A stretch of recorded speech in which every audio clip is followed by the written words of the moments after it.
Assalamualaikum warahmatullahi wabarakatuh. Perkenalkan, nama saya Anggun Diana Putrastari dengan NIM E1E022108. Baik, di sini saya akan menjelaskan ulang apa yang saya dapat dari praktikum minggu depan kemarin. Pada minggu yang lalu kami membahas 5 subbab, yaitu morfologi ikan dan morfometrik dan meristik. Lalu ketiga sistem rangka, dan yang keempat anatomi ikan, dan kelima yaitu sistem otot.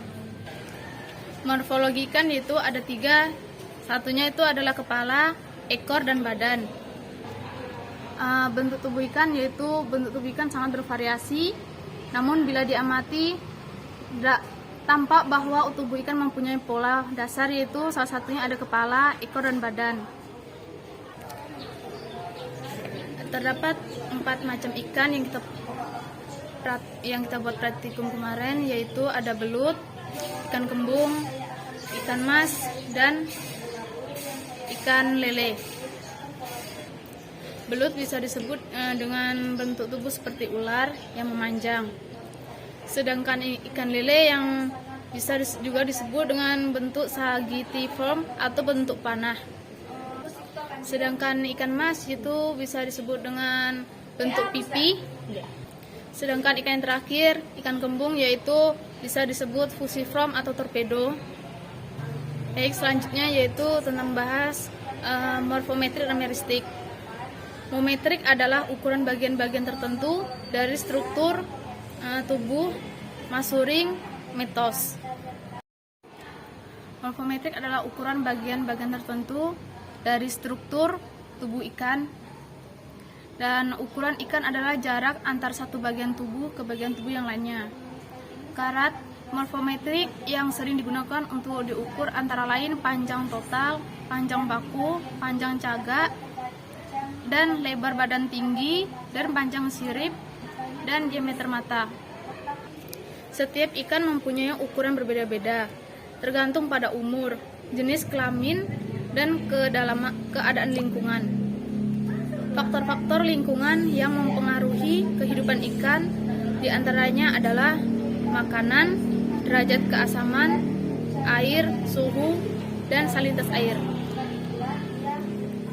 Faktor lingkungan sangat besar pengaruhnya terdapat pertumbuhan ikan. Dengan demikian, walaupun ikan dengan umur yang sama, namun ukuran mutlak di antara keduanya bisa berbeda.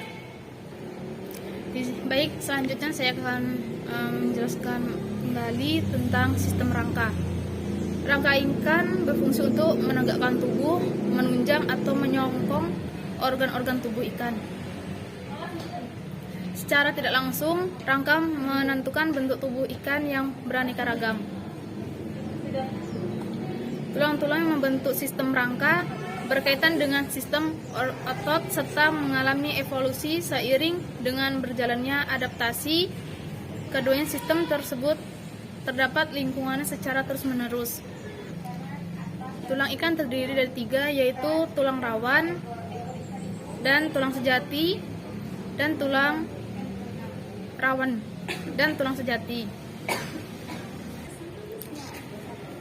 Dan satu rangka aksial merupakan rangka yang memberikan bentuk dasar tubuh ikan. Rangka ini terdiri dari tulang tengkorak, tulang punggung, dan tulang rusuk. Sedangkan rangka visceral terdiri atas struktur tulang yang menyongkong insang dan mengelilingi lekak. Struktur ini terdiri atas 7 tulang lengkung insang, dan 2 lengkung insang pertama menjadi bagian dari tulang-tulang tengkorak. Sedangkan yang 5 lainnya berfungsi sebagai penyongkong insang. Selanjutnya, rangka apendikular. Rangka apendikular mencangkup semua tulang, sirip, dan pelekatnya. Ikan mempunyai 5 macam sirip, yaitu sirip pektoral bagian dada, sirip ventral bagian perut, dan sirip dorsal bagian punggung, sirip anal bagian dubur, dan sirip caudal bagian ekor. Dan selanjutnya anatomi ikan. Yang disebut anatomi ikan adalah untuk melihat bagian-bagian anatomi ikan air tawar dan laut. Organ reproduksinya ikan dinamakan gonad, pada ikan jantan disebut testis, dan pada ikan betina disebut ovarium. Umumnya ikan bersifat biseksual, namun ditemukan pada bersifat uniseksual. Gonad berbentuk memanjang dan menggantung di bagian atas dengan perantaran mesorkium. Pada ikan yang memiliki gelembung gas, gonad berada di bawah atau di samping gelembung gas. Gonad berjumlah sepasang dan bentuknya kurang lebih sama.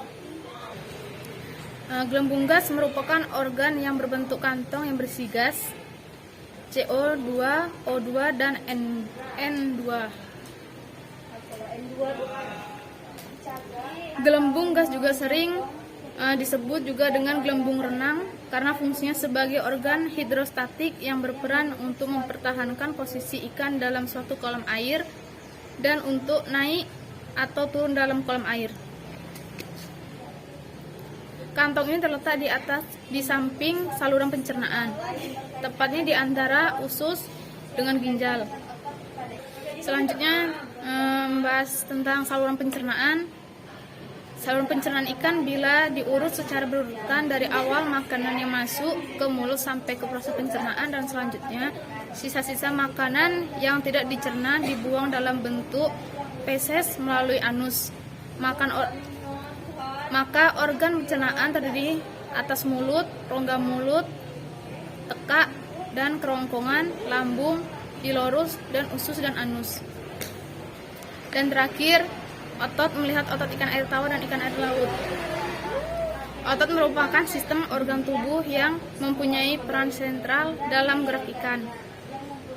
Otot bergaris mencangkup sebagian besar otot badan dan ekor. Selain itu juga terdapat pada rahang, lengkuk, brankial, dan sirip.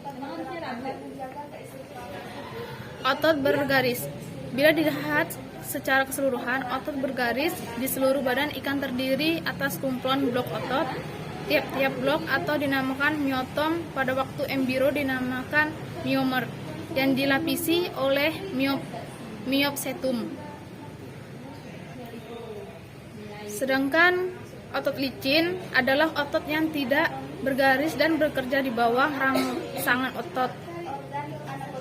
Otot ini terdapat pada otot usus, baik yang melingkar maupun yang memanjang.